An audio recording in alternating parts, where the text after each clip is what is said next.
दोस्तों, आपका स्वागत है यूनिक क्लासेस बाय मजर सर में। एक बार फिर से आपको एक नए जोश के साथ आपके पास में मैं हाजिर हूँ और बहुत बेहतरीन वीडियो लेकर मैं आ रहा हूँ। तो कहीं पे मत जाइए और वीडियो के अंत तक देखिए, आपको बहुत ही मजा आएगा और पूरी कॉन्सेप्ट आपको समझ में आएगा। तो दोस्तों, आज देखते हैं हम आपके लिए क्या लाए हैं। Let us start. चलिए देखिए, क्वेश्चन नंबर 16 में जो दिया हुआ है वो है क्या कि घनाभ जिनके आयतन नीचे दिए गए हैं, विमाओं के लिए व्यंजक ज्ञात कीजिए, है ना। मतलब क्या है कि घनाभ है। घनाभ किसको कहते हैं, है ना। ऐसा इस तरह का स्ट्रक्चर को हम लोग घनाभ कहते हैं। आप लोग जानते हैं घन से घनाभ होता है इस तरह का, जैसे साबुन है हम लोगों का, है ना, इस तरह का ये घनाभ है मान लीजिए, है ना। घन किसको होता है, जो हम लोग जो डाइस देखते हैं ना, लूडो वाला डाइस, वो घन है क्योंकि लंबाई चौड़ाई ऊंचाई सब बराबर है। लेकिन अगर हमको एक 3 डायमेंशनल ऑब्जेक्ट मिले जो कि लंबाई चौड़ाई में डिफरेंट हो, तो उस तरह की चीज़ को हम लोग घनाभ कहते हैं। तो अब घनाभ जब होता है तो ये 2-3 तरह, एक हो गया आपका कि ये जो देख रहे हैं लंबाई कुछ और होता है, चौड़ाई कुछ, ये चौड़ाई है, चौड़ाई कुछ और होता है और ऊंचाई कुछ और होता है। ये तीनों अलग अलग होता है घनाभ के केस में। और घन के केस में क्या होता है, तीनों बराबर होता है। जैसे हम लोग लूडो वाला डाइस देखते हैं, तीनों देखिएगा चारों तरफ से बराबर है।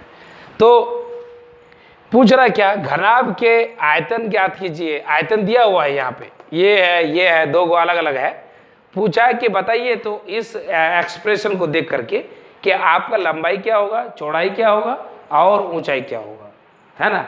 तो आप जानते हैं कि 3 चीज चाहिए आपको, लंबाई चौड़ाई और ऊंचाई, 3 चाहिए मुझे।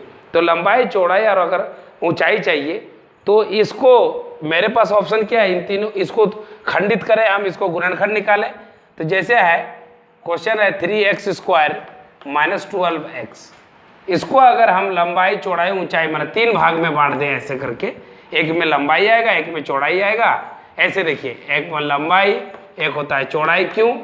क्योंकि आयतन जो होता है, तुम पूछोगे सर ऐसा क्यों, लंबाई चौड़ाई और ऊंचाई यही होता है उसका आयतन का फॉर्मूला, है ना, आयतन। तो लंबाई चौड़ाई और ऊंचाई हमको अगर चाहिए तो इसको तोड़ना होगा। देखो यहाँ पे भी 3 है, यहाँ पे भी 3 है, यहाँ पे भी x है, यहाँ पे भी x है। तो क्यों ना हम 3 निकाल दें, x भी निकाल दें, है ना। तो 3x निकाल दिए तो यहाँ पे क्या बचा, x और माइनस, और यहाँ पे अगर देखें तो 4 × 12, 3 × 4 = 12 मतलब 4 बचा है यहाँ पे, और x तो निकाल चुके हैं। तो गौर करो, ये लंबाई हो गया, ये चौड़ाई हो गया और ये ऊंचाई हो गई। 3 में टूट गया ना, तो इसलिए लिखेंगे, है ना, अतः लंबाई। अब आता क्या, तुम ये बोल सकते हो कि सर इसको चौड़ाई माने ना लंबाई, इसका कोई रिस्ट्रिक्शन नहीं है। आप अगर किसी को चाहे कि नहीं सर ये ऊंचाई है, हाँ वो कर सकते हो, क्योंकि 2 × 3 × 4 वो उसको अदल बदल के भी लिखते हो आप, तो उसमें कोई गड़बड़ी नहीं आती है। 2 × 3 को अगर हम 3 × 2 लिखेंगे तो क्या 3 दूनी तो 6 होता है ना, द्वितीय भी 6 होता है। तो इसलिए हमें उससे कोई दिक्कत नहीं। लंबाई मान लो अगर हो जाता है 3, है ना, इसीलिए वो नहीं बोला है आपको बीमा पूछा है। बीमा मतलब खाली माप बोला है कि जैसे इस रूम का बीमा बताओ, तो लंबाई या चौड़ाई बताना है, चाहे उसके लिए चौड़ाई आगे आ जाए चाहे लंबाई आगे आ जाए, उससे उसको दिक्कत नहीं। जब बीमा का बात कर रहा है तो आपको लंबाई चौड़ाई मोटा मोटी बता देना है। तो उसी तरह से यहाँ बीमा का बात कर रहा है तो लंबाई चौड़ाई और ऊंचाई है, क्योंकि आयतन के लिए ये होता है। तो लंबाई अगर 3 हो जाए तो चौड़ाई मेरा कितना होगा, चौड़ाई मेरा हो जाएगा x, उसी तरह से ऊंचाई जो है मेरा वो हो जाएगा x - 4। ये आपका जो है मतलब जो है हाँ क्वेश्चन का आंसर हो गया। इसी तरह से अगर आप 2 नंबर बनाएंगे तो 12k² + 6ky, ओके, -20k। क्या करना है आप लोगों को, यहाँ पे आपको देखना है कि कौन सा, वही तोड़ना है लंबाई चौड़ाई ऊंचाई के फैक्टर में। अगर हमको इसको गुणनखंड करना है तो हम देखेंगे कि कहाँ क्या क्या निकलेगा। देखो गारंटी है कि सब में 2 दिखाई दे रहा है, या 4 तो नहीं दिखाई दे रहा है ना, 4 भी दिखाई दे रहा है क्या, 4 नहीं निकलेगा, 2 तो निकलेगा ही। तो ठीक है, 2 निकाल दो, एगो 2 हो गया। अच्छा, और k देखो सब में मौजूद है तो k भी निकाल दो, ठीक है ना। अब आया क्या ना, आप ब्रैकेट के अंदर कौन कौन बचा, और वाई तो सब जगह नहीं है, वाई है क्या सब जगह पे? नहीं है, तो इसलिए वाई को छोड़ दो, तो वाई को नहीं निकाल सकते। 12 में तो 2 छक 12 होता है, तो मेरा 2 छक 12 मतलब 6 जो है के तो निकाल चुके हैं, तो 6y हो जाएगा। और प्लस यहाँ पे तो यहाँ से 2 निकाले इसलिए 3, के निकल चुका है इसलिए 3y, अब माइनस 2 तो 10 होगा ना, ये ना निकल रहा है। अच्छा एक चीज़ बताओ, यहाँ y² होगा क्योंकि y का स्क्वायर था ना, और यहाँ y होगा। अब हम कोशिश क्या करेंगे ना, इन दोनों को तोड़ने का, जैसे गुणनखंड का आप लोगों को मेथड बताए हैं, है ना, नहीं तोड़ते हैं। अगर इसको 60 3 को ऐसे 2 भागों में बांटो कि 60 आ जाए, है ना, जैसे 60 तो 2 30 में 60, ओके, और 2 15 में 30 और 3 25 15 आया ना। तो देखो यहाँ पे हाँ, और गुना या भाग करने से 3 आया। देखो 5 दूनी 10, 5 दूनी 10, 10 में अगर 6 घटाएंगे तो 3 दूनी 6, तो कितना आएगा? 4 आएगा, तो वो नहीं होगा। 5 है ना, 5 अगर टूटेगा तो तोड़ दो, अगर नहीं टूटता है तो कोई दिक्कत नहीं। 5 जो है 3 दूनी 6, 6 दूनी 3 दूनी 6, 6 दूनी 12, 12 में 5 जाएगा तो 7, ये भी नहीं हो रहा है। 3 5 15, 15 में 4 जाएगा तो 15 में 4 जाएगा तो 11, ये भी नहीं हो रहा है। तो ये हो जाएगा 5 दूनी 10, 10 में अगर 6 गया तो 5 दूनी 10, 10 में 6 गया तो 4, नहीं आएगा, ये टूटेगा नहीं। इसका मतलब देखो बीमा क्या क्या होगा, एक इसकी बीमाई क्या हो जाएगी, ऐसा भी लिख सकते हैं, बीमाई एक हो जाएगा 2, एक हो जाएगा k और एक हो जाएगा, हाँ अगर आप इसको भी तो अगर तोड़ने सकते हो तो तोड़ लो, नहीं तो टूट रहा है तो छोड़ दो। तो 2k और 6y² प्लस 3y माइनस 10, 60 को 10 छक 60 को हमने तोड़ के देखा, 2 दूनी 4 चाहती है 12, 12 में 5 गया तो 7, वो भी नहीं आएगा। तो इस तरह से हमको ये समझ में आया कि ये बीमाएँ हैं, ठीक है। इसके आंसर क्या है देखो तो थोड़ा देखो, नियामक है ना, कार्टेशियन कोऑर्डिनेट, निर्देशांक ज्यामिति, निर्देशांक है ना, निर्देशांक ज्यामिति,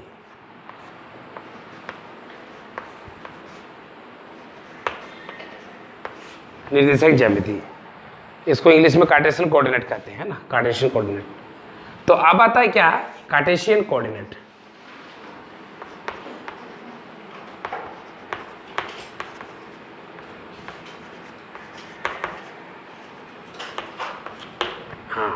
क्या है इसमें, आपको क्या जानना है इसके बारे में, पहले देखो ये कि कार्टेशियन कोऑर्डिनेट का मतलब हो जाता है कि मान लो जब हम लोग किसी जगह का लोकेशन बताते हैं कि ये पूरब से किधर, उत्तर से किधर, या इतना किलोमीटर, इस तरह का जगह को हम लोग, जैसे मान लो थोड़ा देर के लिए कि कार्टेशियन कोऑर्डिनेट का मतलब हुआ कि पहले तो हम लोग जो है संसार की समस्त वस्तुओं को ये जो कार्टेशियन कोऑर्डिनेट है इसी में दिखाएंगे।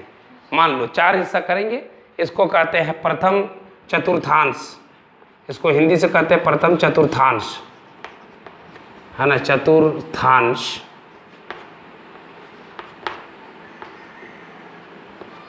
है ना, चतुर्थांश, ये पहला चतुर्थांश हुआ, ये द्वितीय है, नहीं समझे, ये सेकंड, ये थर्ड चतुर्थांश, ये फोर्थ चतुर्थांश, ठीक है। ये पहले आपको समझना होगा कि संसार की समस्त वस्तुओं का जो लोकेशन है वो कार्टेशियन कोऑर्डिनेट के अकॉर्डिंग हम लोग दिखाते हैं। जैसे थोड़ा देर के लिए पूरा पृथ्वी टोई ले लो, अगर पूरा पृथ्वी गोल है मान लो, तो इसको भी हम लोग, तुम जानते हो ना, विषुवत रेखा है ना, कर्क रेखा, मकर रेखा, जानते हैं ना, इसमें बना हुआ है, इसमें बना हुआ है। और कोई देश को अगर हम लोग दर्शाना रहता है तो ये आड़े और क्षैतिज जो रेखाएं हैं लंबाई में, अरे इन्हीं के अकॉर्डिंग हम लोग बताते हैं कि ये रेखा कहाँ पे है, मान लो तो उस रेखा से इतना डिग्री उत्तर या फलाना डिग्री पश्चिम, नहीं समझे, ऐसे करके हम लोग किसी भी देश का लोकेशन बताते हैं, इसको हम लोग कहते हैं, जिसको एल्टीट्यूड लैटीट्यूड के मत से जानते हैं। खाली यही चीज़ नहीं है कि ये पृथ्वी का, बल्कि संसार की समस्त वस्तुएं, मतलब इस रूम में भी अगर कोई चीज़ यहाँ पे है और उसको बताना है कि वो किधर है, कितना है, तो उसका एक कार्टेशियन कोऑर्डिनेट आपको बनाना पड़ेगा। और उसके लिए एक जो है ये केंद्र हो गया, ये केंद्र हो गया, है ना, जिसको मुख्य बिंदु भी कहते हैं, इसको कहते हैं मुख्य बिंदु, और मुख्य बिंदु कहते हैं। ये एक्स अक्ष कहलाता है, ये कहलाएगा एक्स अक्ष, और वो भी धनात्मक है।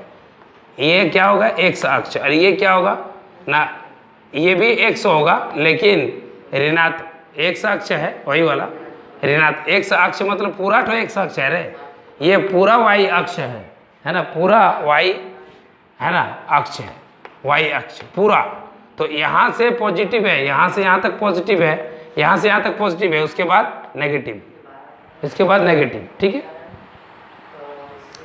तो इस तरह से हमको समझ में आ गया,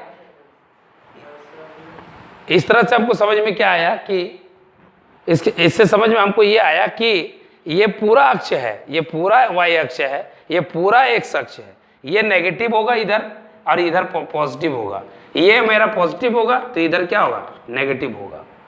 अब आता है कि इसको हम लोग समझेंगे क्या कि सर ये सब तो समझा दिए, अब हमको बताइए कि इसको कैसे बनाते, क्या है इसमें बनाने का। यस, सबसे पहले आपको यहाँ से हम सिखाएंगे, जैसे पहला क्वेश्चन ना क्या ना, ये मान लीजिए आपको कार्टेशियन कोऑर्डिनेट में किसी का लोकेशन दिया हुआ है। पहला अपने से बना रहे हैं हम, देखिए क्वेश्चन ये है, मान लीजिए P कोई बिंदु है ना, और यहाँ पे आप देख रहे हैं ऐसे ऐसे पॉइंट बना हुआ, ठीक है, ऐसे पॉइंट बना है। चूंकि हाथ से बना रहे हैं तो थोड़ा सा मिस्टेक तो हो ही सकता है ना, हाथ से बना रहे हैं मोटा मोटी एगो, ठीक है। ये है 0, आप जानते हैं, यह हो गया -1, सॉरी ये 1, ये 2, इधर 3 4 5 6 7, और ये ना -1 -2 -3 -4 -5 -6, ये ना 1 2 3 4 5, ये ना -1 -2 -3 -4 -5। कोई दिक्कत है? अब हमको बोला जा रहा है कि P का नियामक बताए। हाँ, तो P का नियामक, ऐसा क्वेश्चन है कि P बिंदु का नियामक बताएं। मान लो ऐसा दे दिया है क्वेश्चन में, है ना, P बिंदु का नियामक बताएं, नियामक बताएं, है ना, बताएं। तो P बिंदु का नियामक बताने के लिए आपको क्या करना है, यहाँ से देखना है कि कौन है इसमें, यहाँ से भी देखना है, माना यहाँ पे आपको x और y का वैल्यू सच पूछा जाए तो लिखना है उससे संबंधित, है ना, यहाँ से x का वैल्यू, यहाँ से y, तो x का वैल्यू मेरा यहाँ पे क्या है ना, x का वैल्यू मेरा 4 है। देखिए x का वैल्यू, ये x है ना, हम बता चुके हैं, तो x का वैल्यू कितना है यहाँ पे 4, और y का वैल्यू मान के चलो ये 3 है तो 3 है सही, ये 3 है तो y का वैल्यू क्या हुआ 3। तो P बिंदु का नियामक जो हुआ, P को ऐसे लिखेंगे 4 3, यही मेरा हो जाएगा उत्तर। आसान लगा अभी? अब तो ये तो ठीक है, ये तो P बिंदु का नियामक बोला। अब मान लीजिए आपको इसी टाइप का क्वेश्चन एगो कर रहा है, क्या क्वेश्चन इसी में है, यहीं पे दिखाएंगे आपको। लिखा है क्या कि -5 और -2 को दर्शाएं।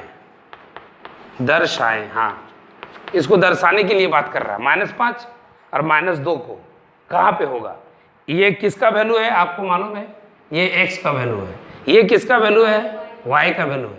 तो x में -5 जाएंगे और y में भी किस में जाएंगे, -2। तो अगर x में देखो, x में -5, 1 2 3 4 5 यहाँ आ गए -5, और y में कितना ना -2, तो इधर नीचे 1 2 3 2 यहाँ पे है -2, तो ये दोनों में यहाँ आएंगे, इधर से भी यहाँ आएंगे, इधर से भी यहाँ आएंगे, तो क्या हो गया, ये वाला हो गया। तो मान लो इसको मैंने क्यों लिखा, तो इसका वैल्यू हो गया मेरा -5 -2, तो ये दिखा दिया हमने, हम लिख देंगे हल में क्या ना, उपरोक्त, हाँ, या कहीं पे जहाँ पे भी आपने लिखा है उस डायग्राम को उपरोक्त, है ना, उपरोक्त हाँ, उपरोक्त ग्राफ लिख सकते हो, या जो है निर्देशांक में, उपरोक्त ग्राफ में Q का निर्देशांक, या Q है ना क्या करता है, ना Q -5 और -2 को निर्देशित करता है, निर्देशित करता है।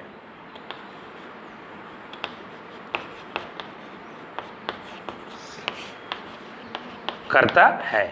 मैं आप लोगों को एक वर्क दे रहा हूं अभी तुरंत, इसे यहीं पे बना लीजिएगा। वो क्या है, क्या जैसे एक क्वेश्चन है, क्या आप -3 और 2 को दर्शाइए। आप क्या कीजिए, -5 और -5 और -6 को दर्शाइए। इसी भी तरह बना के एगो बनाइएगा और दर्शाइएगा, अलग अलग बनाइएगा, इसका अलग बनेगा, इसका अलग बनेगा, समझे ना बात। अलग अलग बना के आपको दर्शाना है। ये एक और क्वेश्चन दे रहे हैं, 2 - 3 को दर्शाइए। ठीक है, इसको दर्शाइए पहले, फिर मैं देता हूँ। कैसा लगा दोस्तों हमारा वीडियो, जरूर लिखिएगा कमेंट बॉक्स में। मैं आप लोगों को बता दूं कि अभी तक हम लोगों का चैनल जिसने भी सब्सक्राइब नहीं किया, यूनिक क्लासेस में मजर सर वाली चैनल को जिसने भी नहीं किया है वो अभी भी घाटे में है, क्योंकि आपको पूरा का पूरा कंटेंट तभी मिलेगा जब आप सब्सक्राइब करते हैं और ज़्यादा से ज़्यादा अपडेटेड छोटे बच्चे बड़े बच्चों सबके क्लासेस का मटेरियल्स मिलेंगे। तो दोस्तों मैं आपसे ये उम्मीद करता हूँ कि हमें एक नई एनर्जी आप देंगे हमारी चैनल को सब्सक्राइब करते हुए। साथ ही साथ इस वीडियो में जो भी कमेंट आपको लिखना है वो जरूर लिखेंगे कमेंट बॉक्स में, और हमारे वीडियो को ज़्यादा सर्कुलेट कीजिए ताकि हमें मदद मिले आपके लिए बेहतरीन सी मटेरियल लाने के लिए। तो धन्यवाद दोस्तों, वंस अगेन।